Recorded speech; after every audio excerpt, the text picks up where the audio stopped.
every map of the Milky Way ends at us. Not because we are the last thing out here, because we are the last thing they drew before they stopped looking. I have been staring at the Veil map for 4 minutes and 30 seconds, and the coffee in my hand has gone cold, and I am smiling in a way that has nothing to do with being happy. My name is Commander Yale Driss. I run Outpost Threnody. Officially, we are a weather monitoring station. Officially, the 43 people living on this rock at the farthest edge of the Milky Way are here to track stellar drift, solar flare patterns, and ionized particle density in the outer rim. Officially, I have a very boring job. None of that is true. Threnody sits 60,000 light-years from Sol. That number does not mean much until you are actually here, until you look out the observation port on a clear cycle and see the galaxy stretch behind you like something that belongs to someone else. From here, the Milky Way looks small, contained, a spiral of light surrounded by an ocean of dark that goes on longer than any instrument we can honestly measure. We sit at the edge of that ocean. We have always sat here. The Veil cruiser dropped out of faster-than-light travel at 6:12 station time, without notice, without a registered approach vector, without so much as a courtesy ping. It appeared on our sensor grid the way a fact appears when you were hopping it would not. Solid, unavoidable, already there. Sergeant Priya Adebyo had been the one to wake me. She did not knock. She opened my cabin door, said 4 words, and left. "They are here, Commander." I did not ask who, I already knew. We had been watching their scout relays move along the outer consortium boundary for 11 months. Patient things, those relays, methodical. The Veil do not rush. They map, they catalog, they classify, then they arrive. I dressed, drank half a cup of coffee that tasted like ionized regret, and went to the bridge. The Veil cruiser was enormous. Not in the way human ships are large, built for function, for cargo capacity, for troop accommodation. Veil ships are large the way cathedrals are large, on purpose, to make a point about who is doing the looking and who is being looked at. Their diplomatic shuttle docked at our secondary port 20 minutes later. I stood at the receiving corridor with Priya on my left and Lieutenant Owen Crane on my right, and the 3 of us watched the Veil delegation walk toward us like a sentence that was about to end badly. There were 5 of them. The one in front was Tesseva Thorin. I knew the name from the consortium registry. Senior cartographic envoy, 3rd rank, 1,400 years of field experience. Tesseva Thorin was tall the way architecture is tall, crystalline skin catching the corridor light and scattering it in colors our walls did not deserve. 4 attendants followed at a precise distance. They all moved like they had rehearsed arriving. "Commander Driss," Tesseva Thorin said. Their translator rendered the voice into something smooth and unhurried. "We represent the Veil Consortium, Galactic Mapping Division, Outer Rim Survey Branch. We are here to formally present humanity's registered territorial documentation." I said, "Welcome to Outpost Threnody. We are honored by your visit." Priya did not look at me. She was very good at that. We took them to the main conference room. It was the nicest space on the station, which was not saying much. Gray walls, a long table, 6 chairs designed for human bodies that the Veil declined to sit in, and a projection surface that I had asked Owen to clean twice that morning.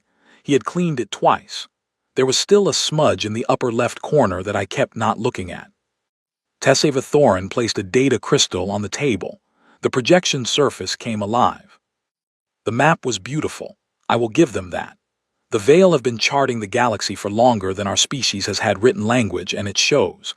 Every star system rendered with clarity. Every inhabited zone marked with the soft glow of their notation system. Trade routes, territorial boundaries, points of diplomatic contact. The whole sweep of the Milky Way in 3 dimensions, rotating slowly, detailed down to the individual planetary bodies and systems they had passed through only once. It was the most complete map of the galaxy I had ever seen. And there at the far edge was us, a thin sliver of charted space at the galactic rim, labeled in Veil notation. I did not need the translator to read it. I had studied Veil script for 9 years. The label read, "Marginal Habitation Zone, no strategic value, registered, Closed. Humanity's territorial boundary has been formally logged with the consortium, Tessevathorin said. You will find all inhabited systems within your declared space have been catalogued. Resource surveys are included as a courtesy. The consortium extends a formal offer of integration into the Outer Rim Economic Network, which we will present in full at tomorrow's session. I nodded slowly. I kept my expression at something I had practiced in the mirror for exactly this kind of moment. Slightly impressed, slightly overwhelmed. The face of a frontier administrator who could not quite believe that the big, sophisticated galaxy had come to notice her little outpost. This is extraordinary, I said. The detail here is remarkable. Tessevathorin accepted the compliment the way a mountain accepts weather. One of the attendants said something in unprocessed Vale, a short phrase. Two of the others responded. There was a sound that the translator did not convert, but I did not need it to. I had spent enough time around beings who think they are talking quietly to know when I am being discussed. Then the attendant gestured toward the edge of the map, toward the dark region, the large, uncharted space that sat beyond the thin sliver of human territory like a door that the map had simply decided not to draw. Instrument error in the outer survey, the attendant said, this time letting the translator run. The relay probes returned corrupted data from that sector, likely localized spatial interference. We will correct it in the next survey pass. Two of the other attendants made a sound, not quite laughter, something in that direction. I looked at the dark region on the map. The large, uncharted, unlabeled space that the most advanced cartographic civilization in the galaxy had written off as a sensor glitch. Owen shifted his weight slightly beside me. Priya's hand was flat on the table. She was pressing it down. I could see the pressure in her knuckles. I smiled at Tessevathorin, the way you smile at someone who has handed you a loaded situation, and called it a formality. Of course, I said, spatial interference, these things happen. We scheduled the formal session for the following morning. I walked the Vale delegation back to their shuttle, said the correct things, used the correct tone, and watched their airlock seal behind them. Then I turned and walked back to my office. Priya fell into step beside me. Owen peeled off at the corridor junction. He knew when to be elsewhere. I sat down at my desk, pulled up my personal terminal, opened a channel that was not on any communication log the Vale sensors could read, routed through a relay buried in the geology of the outpost itself, pointed at Saul. I typed 2 words. They came. I sent it, closed the channel, picked up my cold coffee and drank the rest of it. Outside the observation port, the dark at the edge of everything sat exactly where it always sat, patient, present, waiting in the way that only things without a concept of time can wait. We had built Threnody as a listening post. That much was true, but the question was never what was out there in that dark. We already knew the answer to that one. The question had always been when something else would finally come close enough to notice. They had, and they thought it was a sensor glitch. I refilled my coffee. I had a feeling I was going to need the warmth. The Vale have 7 words for primitive. I know because I counted. They used 4 of them in the first hour. Not directly at me. The Vale are too disciplined for direct insult. They deploy condescension the way engineers deploy load-bearing walls. Structurally, foundationally, distributed so evenly through every surface of the conversation that you cannot point to any single moment and say, there, that one, that is where you were rude. It is built into the architecture of how they speak to species they have already categorized. And humanity, per the Vale Consortium's formal registry, had been categorized. The main conference session began at 800. Tessevathorin arrived with the same 4 attendants and a new addition, a younger Vale with a data recorder and the particular posture of someone who expects to be nodding the details of a simple transaction, a clerk's posture. We were paperwork to them.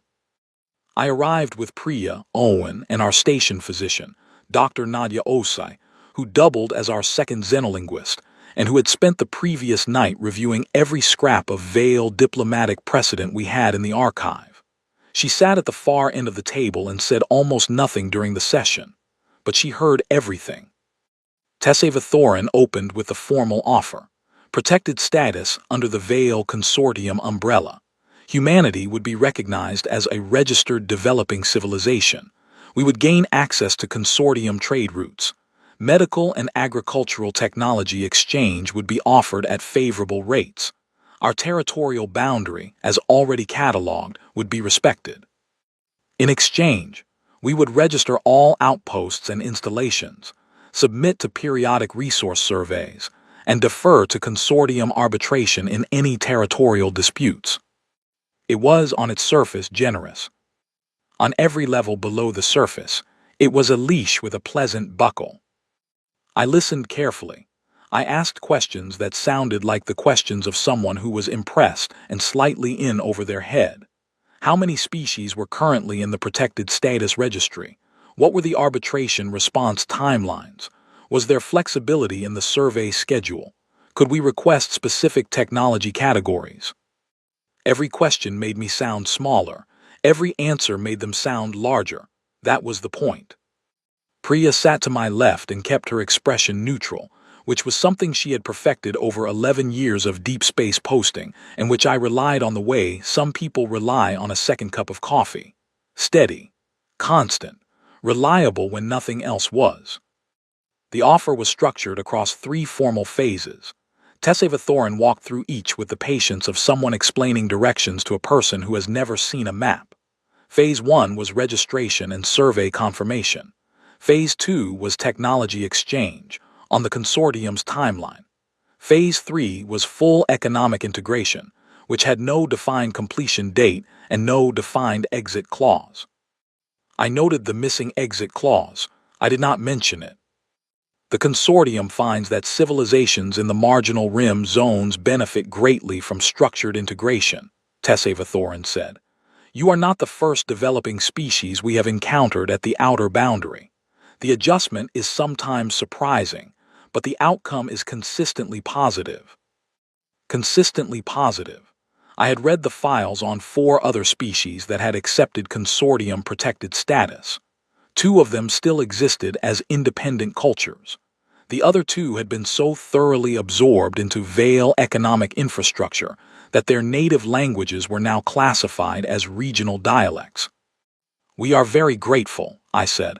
This is genuinely more than we expected.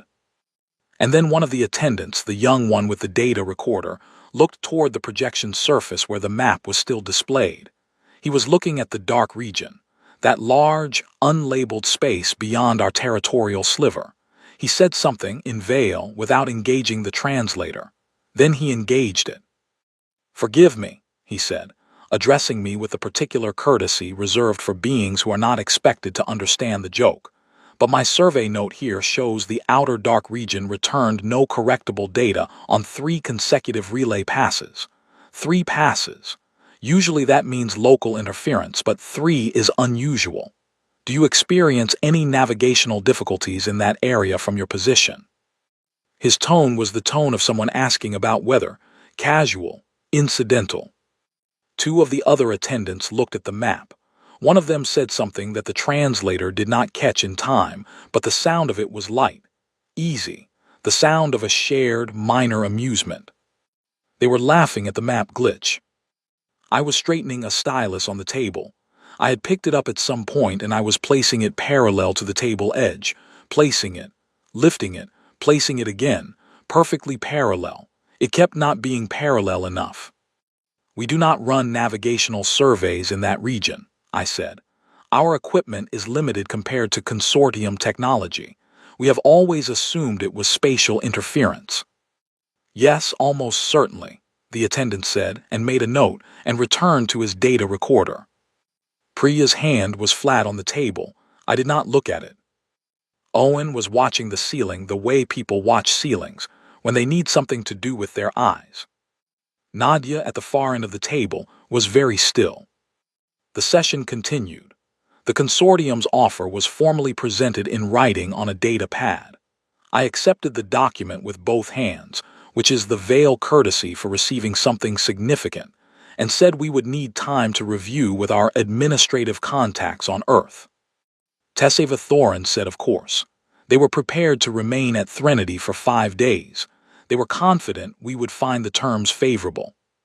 I said we were confident too. We broke for midday. The Veil returned to their cruiser. The 4 of us sat in the conference room and did not speak for a moment that lasted longer than it should have. Then Owen said quietly, 3 survey passes. I heard, I said. They are going to send a probe. Yes, Priya said. How long before they do it without asking? I picked up the stylus again, put it down, left it crooked this time. The morning session tomorrow is framed as questions and clarifications, I said. If they send a probe tonight, they will tell us it was a technical survey as part of due diligence. Completely standard. Our consent is not required for external territorial surveys under consortium protocol. Which they wrote, Owen said. Which they wrote, I agreed. Nadia had pulled up something on her personal pad. She was reading with the focused quiet of someone, finding exactly the thing they were afraid they would find. I looked at the map still glowing on the projection surface. The dark region, the instrument error, the space that the most advanced cartographic civilization in the galaxy had decided was a glitch. Humans colonized the galactic rim for the same reason you place a guard at a door, not to see what is inside, to make sure nothing comes out without someone watching. I did not say that out loud. I had never said it out loud to anyone who was not already cleared for the full briefing. I stood up, smoothed my uniform, picked up the Veil data pad with its formal offer and its 3 phases and its missing exit clause. I need an hour, I said. Then I need all 3 of you in my office. I walked back to my quarters. The observation port showed the galaxy behind us, small and bright at this distance. And ahead, if you turned and faced the other way, there was just the dark, unlit, vast, going on longer than honest measurement allows. I stood there for the full hour. Then I went to my office and told Priya and Owen, and Nadia the version of the truth that I had clearance to tell. It was not the full version, but it was enough to change the way they looked at the walls. Here is what I am not allowed to tell you. Here is what I am going to tell you anyway. Outpost Threnody is not a weather station. It is not a military installation. It is not a research outpost or a navigational waypoint or a frontier administrative hub. All of those are labels we use on different forms for different purposes, and all of them are technically true the way a locked door is technically a piece of wood. What Threnody is, at the level of its actual function, is a post. A post at the edge of a territory, manned by people whose job it is to be present, to watch, to be seen watching, to maintain, through their continued and unbroken presence, an arrangement that has been in place for 212 years and that the rest of the galaxy does not know exists.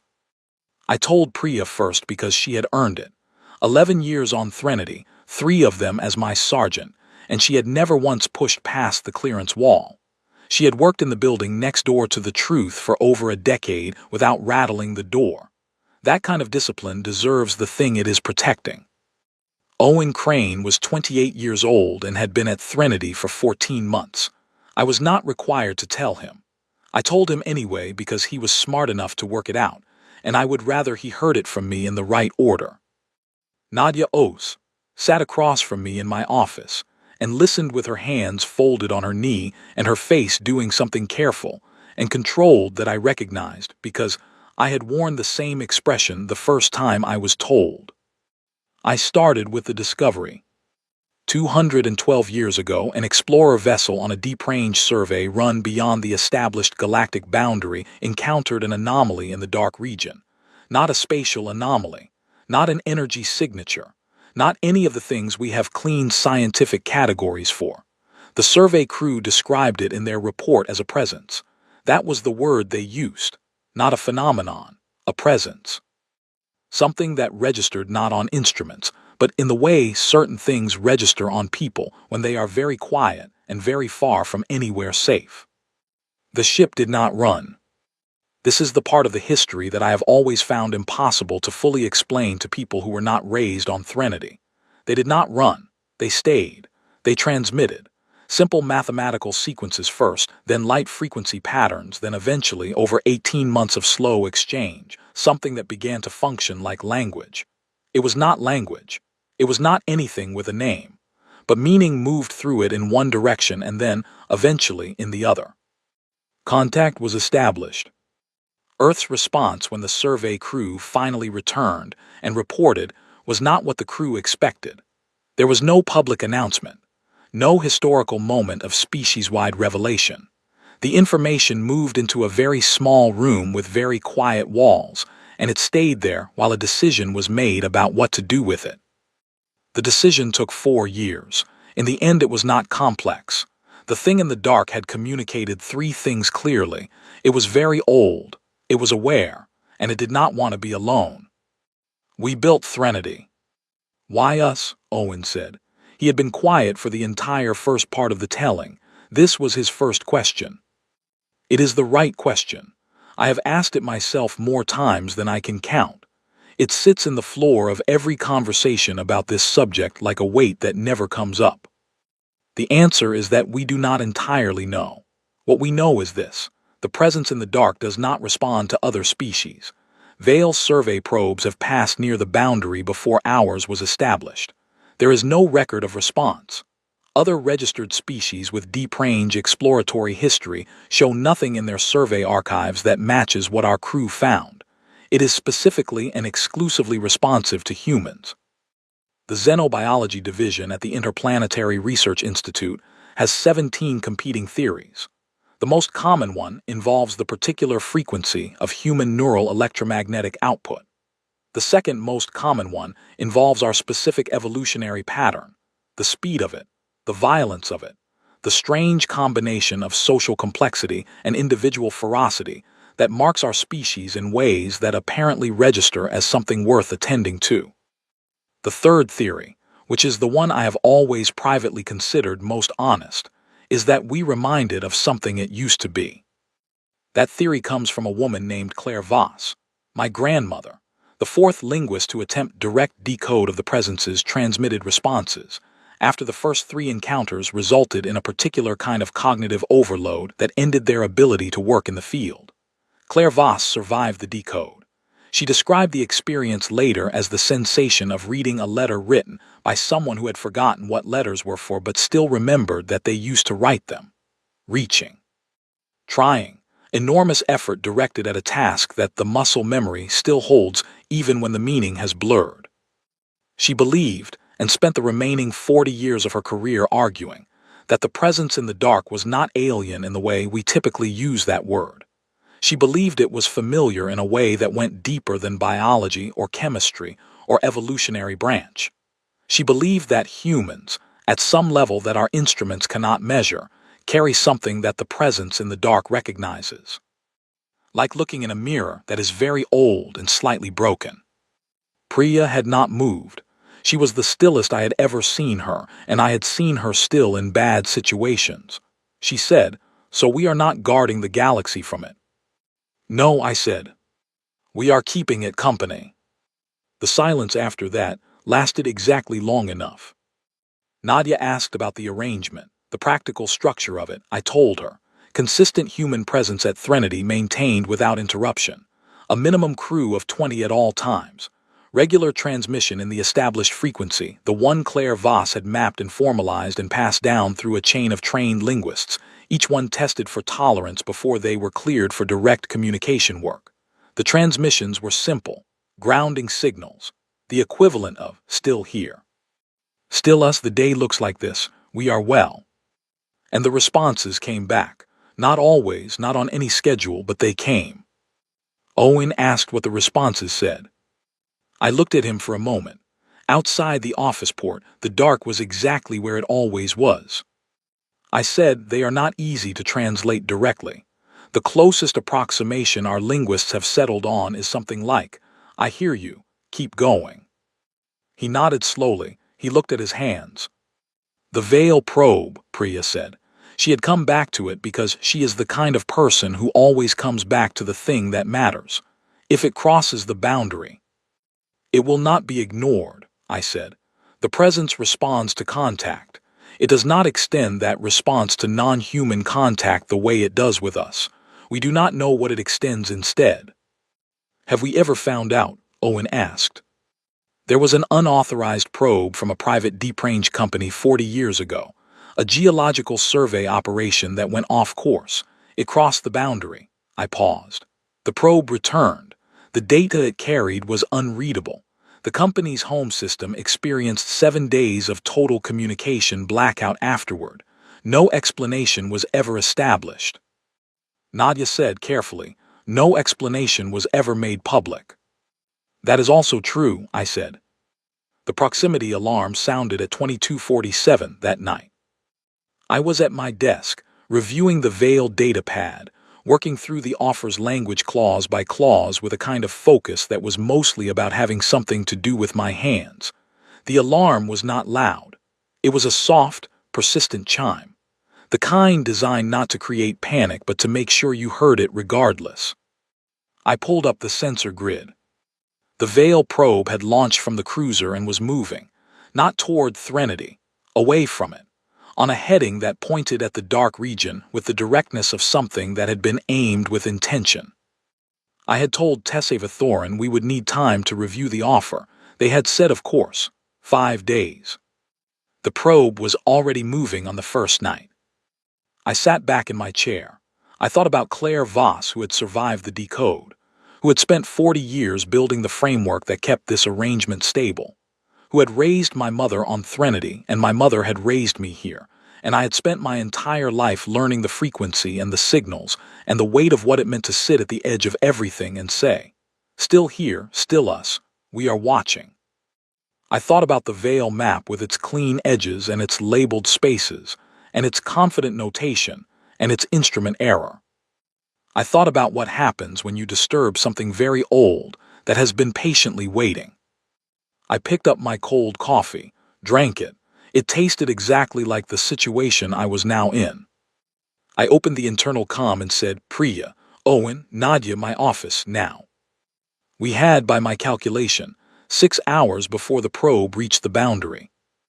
We had 5 days before the Veil expected an answer about protected status.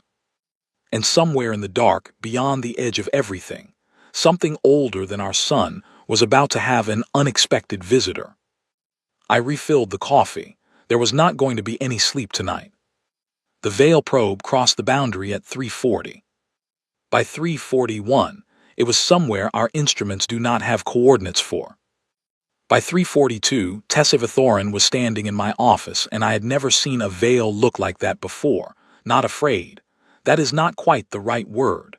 The word is closer to recalculated.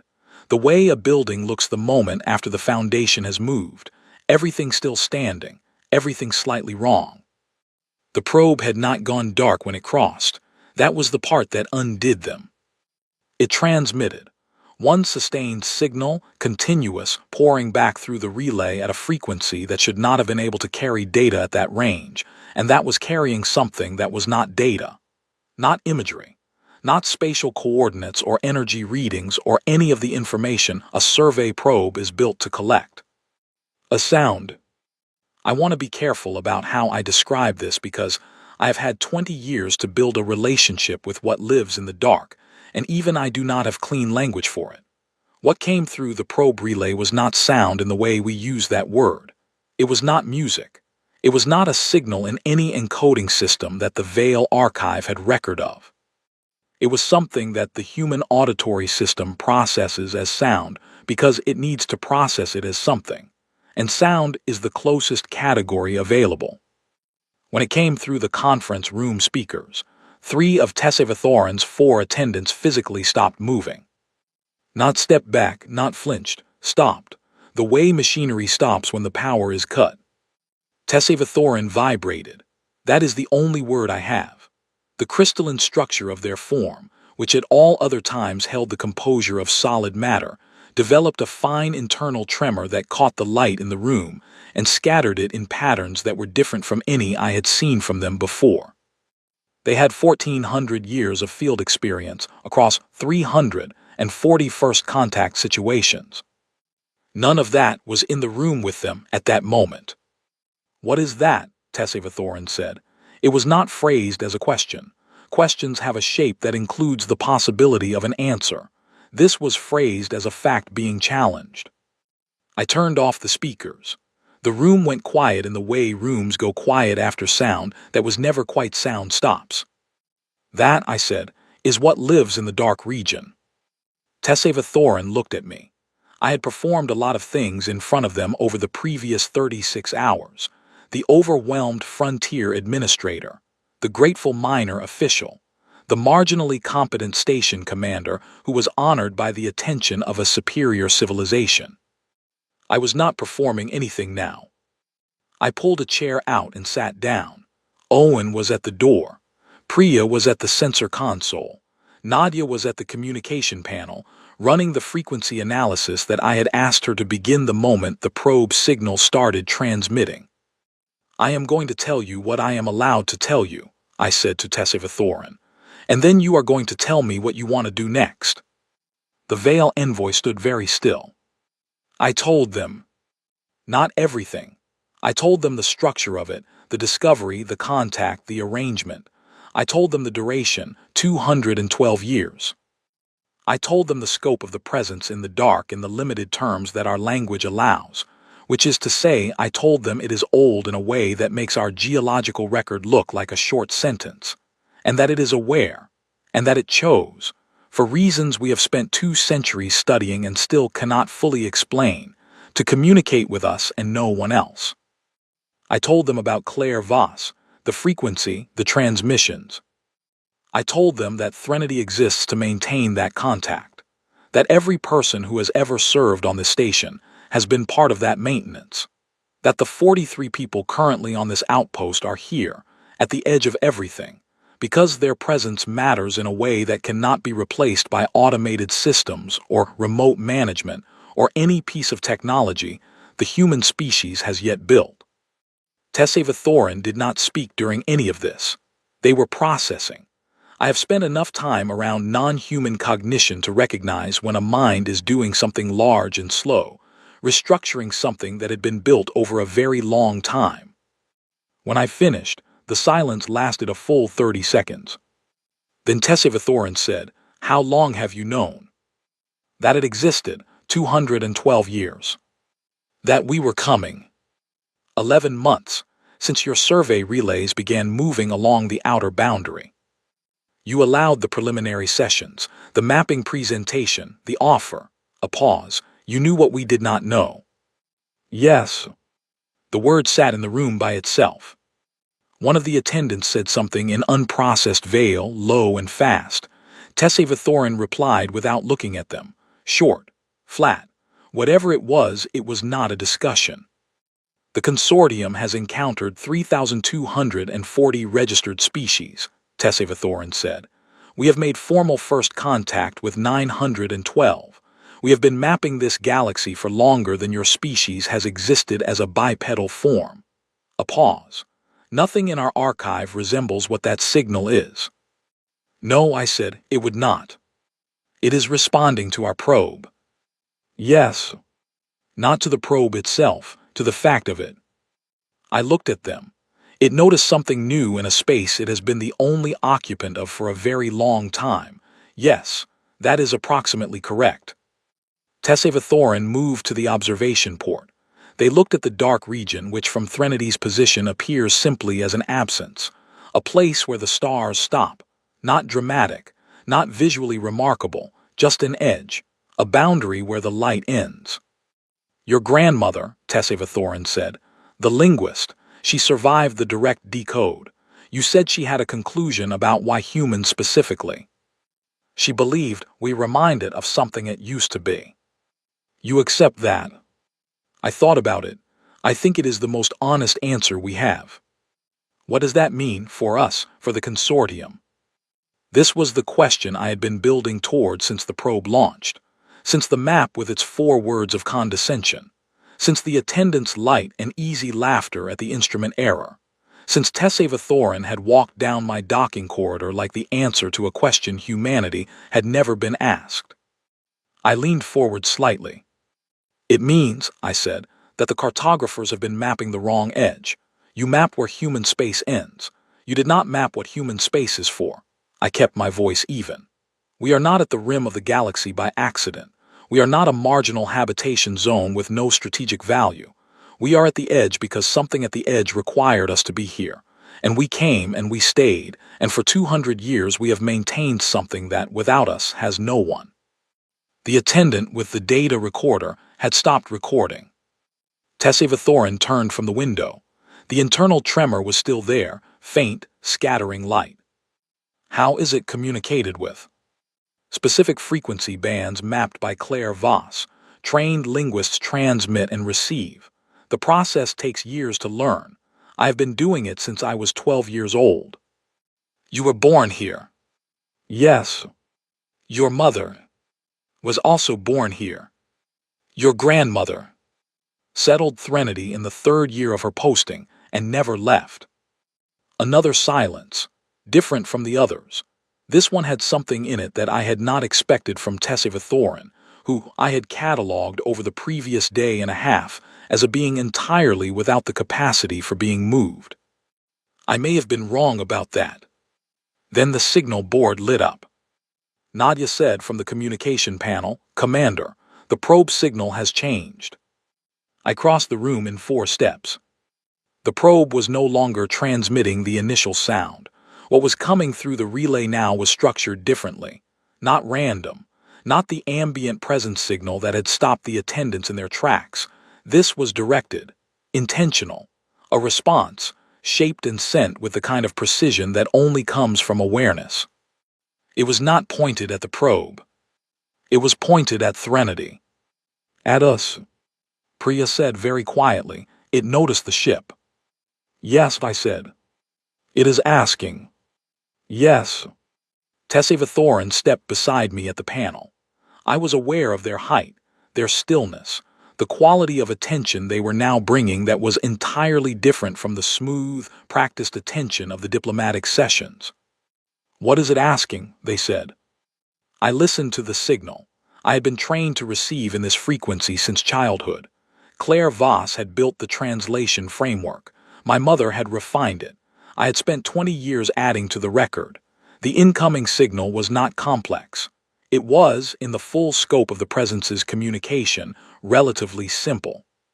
But simple with that source carries more weight than complex from anywhere else. I said, it is asking who else is here. The room held its breath. What are you going to answer? Tessava Thorin said. I sat down at the communication panel, opened the transmission channel, adjusted to the correct frequency. The one my grandmother mapped and my mother refined, and I had used more times than I could count in the pre-dawn hours of my shifts when the station was quiet and the arrangement required maintenance, and I would sit here the same way I was sitting now and say, still here, still us. I put my hands on the transmission controls. I am going to tell the truth, I said, and then I am going to deal with whatever happens next. I transmitted. The words translated from the Voss frequency system into approximate English were, still here, still us. We brought guests, forgive us. Then I sat back. And we waited. It forgave us. That is the part no one in the Veil Consortium will put in their report. The response came back in 40 minutes. 40 minutes is fast, in the context of exchanges with the presence in the dark. There have been transmissions that took 9 days to receive a response to. There have been stretches of weeks where nothing came back, and the linguists on rotation would sit at the panel and keep transmitting anyway. The way you keep talking to someone in a hospital when you are not sure how much they can hear, because the alternative is a silence you are not prepared to accept.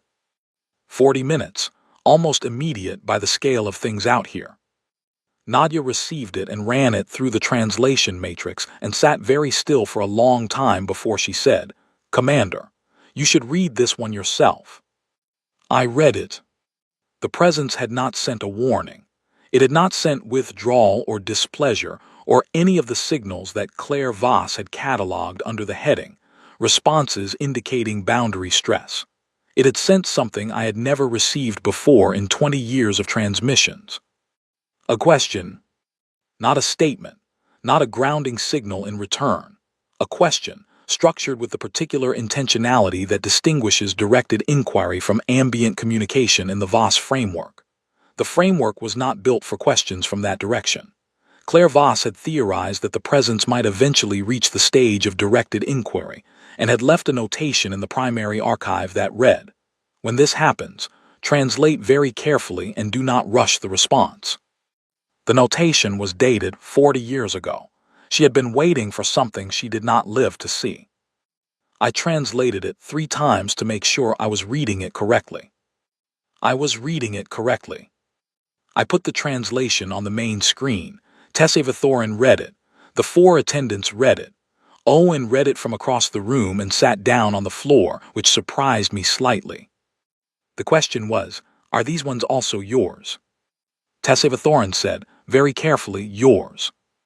"The word we use in transmissions for that concept," I said, "is not a direct English equivalent. Claire Voss built it from components of the presence's own communication patterns. It is closest to ones who orbit you without being asked, ones who come near and stay near. It does not mean possession. It means something more like belonging by choice, voluntary proximity." Tessavathorn absorbed this. "It is asking if the veil are part of your circle," they said.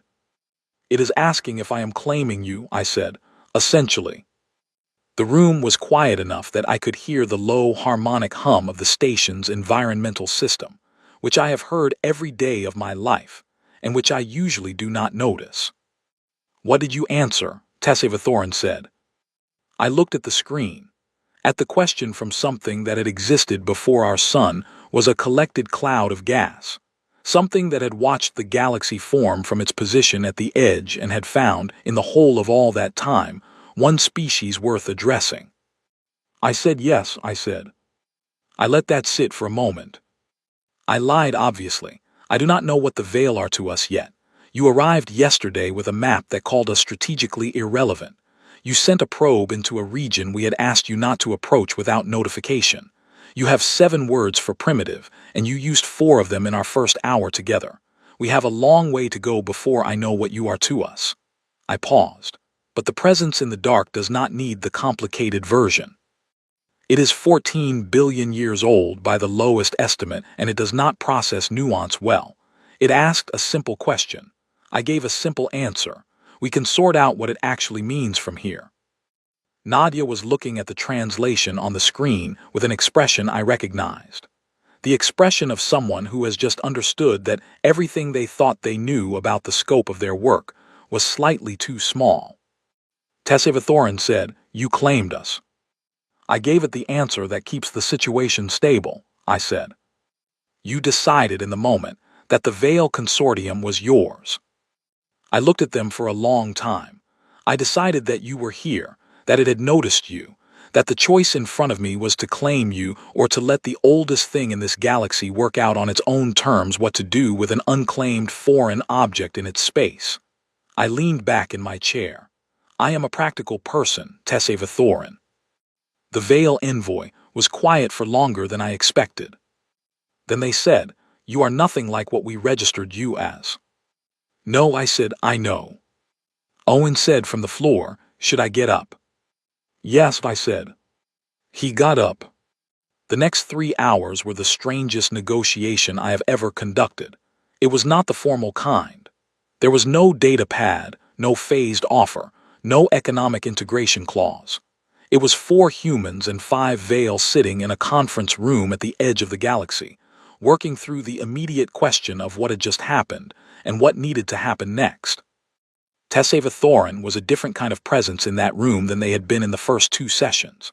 The practice composure was still there, because 1,400 years of field experience does not simply dissolve, but the layer of managed condescension that had structured their tone from the moment of arrival was not there anymore.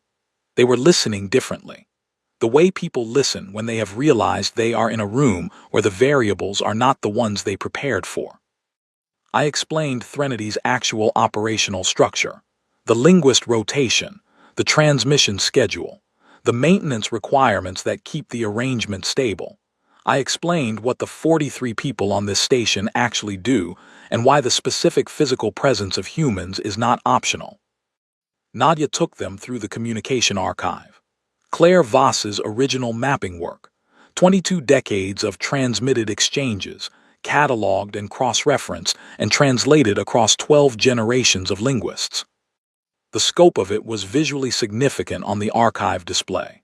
A record of patient, unbroken contact that represented the longest sustained interspecies communication in human history, with the significant distinction that the other party was not technically a species in any biological sense. We have a clean category for. Owen walked them through the containment perimeter protocols, not militarily framed. He is not a military framer. He explained it the way he explains most things, which is directly and with an honesty that sometimes makes people uncomfortable. He said, "We do not know what happens if this contact is disrupted. We have theories. The theories are not encouraging. The perimeter exists to prevent disruption. That is the full scope of it." Tessevathoran's attendants were recording again. All of them. The young one with the data recorder had filled 3 storage units. At the end of the 3 hours, Tessevathoran said, "The consortium's offer requires revision." I assumed it would, I said. The protected status framework is not appropriate. It was never appropriate. No, they paused. It was designed for civilizations that are managing themselves in standard galactic conditions. You are not managing yourself in standard galactic conditions. You are managing a situation that affects galactic conditions. The framework does not have a category for that. You could build one, I said. Tessevathoran looked at me with the look of someone recalculating not just a position, but an entire approach. We will need to consult with the full consortium council. This will take time. I have been here my whole life, I said. I have some patience. The Vale delegation returned to their cruiser at midday to begin the consultation process. Before Tessevathoran stepped through the docking port, they stopped and turned. "Commander Driss," they said, "I have one question, personal inquiry, not for the record." "All right. Were you afraid? All this time at the edge, all these generations of your family here, did it ever stop, the fear?" I thought about Claire Voss, about the 40 years she spent here after surviving the decode, about the notation she left in the archive for a question she knew she would not live to receive, about my mother, who grew up in these corridors and chose to stay, who raised me on Threnody and taught me the frequency before she taught me to read, who said once that the edge was the only place she ever felt fully located. About myself, at 12 years old, sitting at the communication panel for the first time, transmitting the grounding signal for the first time, and hearing something come back from the dark that was, in its way, the word, yes. I told Tessevathoran the truth for once. I said every single day, the fear was just never the point. My grandmother's grandmother came to the edge of everything and found something so old it remembered being young. She could have gone back to the inner systems. Every generation since could have gone back. The arrangement would have collapsed. The contact would have faded. Something unimaginable would have been left alone again. And what a creature that old and that alone does with the silence of abandonment is not a variable we have ever been willing to test. We did not go back. We made our coffee. We watched the dark. We said, "Still here, still us," every cycle it needed to hear it. Fear does not make you leave the thing that needs you. That is not bravery. It is not heroism. It is not the grand species-defining courage that makes for inspiring speeches. It is something smaller and harder and more ordinary than any of that. It is just what we are. Tessevathoran stood in the docking port for a moment with that faint internal tremor, catching the light in scattered patterns.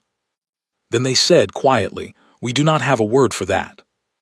"No," I said, "I know." They left. I stood in the corridor until the docking port sealed. Then I walked back to my office and sat at my desk and looked at the observation port where the dark region sits exactly where it has always sat, vast and patient, and older than the question of what it means to be present for something that has been waiting a very long time to not be alone. The communication panel chimed once. An incoming transmission, on the correct frequency. I sat down, put my hands on the controls, let the signal resolve through the vast translation matrix. It was short, the shortest response in our 22 decades of contact records. 3 components, no elaboration, no expansion, just 3 translated units that Claire Voss's framework rendered as. Still here, good, keep going. I sat with that for a while. Then I opened a return channel, adjusted the frequency, sent the grounding signal the way my mother taught me and her mother taught her, and Claire Voss built from scratch in a room on a ship at the edge of everything, reaching towards something enormous in the dark and choosing, against every reasonable calculation, to stay. Still here, still us, the day looks like this. We are well. Outside, the galaxy stretched behind Threnody like something that had never needed us. And ahead, in the dark that no veil map has ever honestly labeled, something very old listened to the signal come in from the edge. And for the first time in 212 years of contact, it sent something back within the same minute. I did not look up the translation right away. I already knew what it said.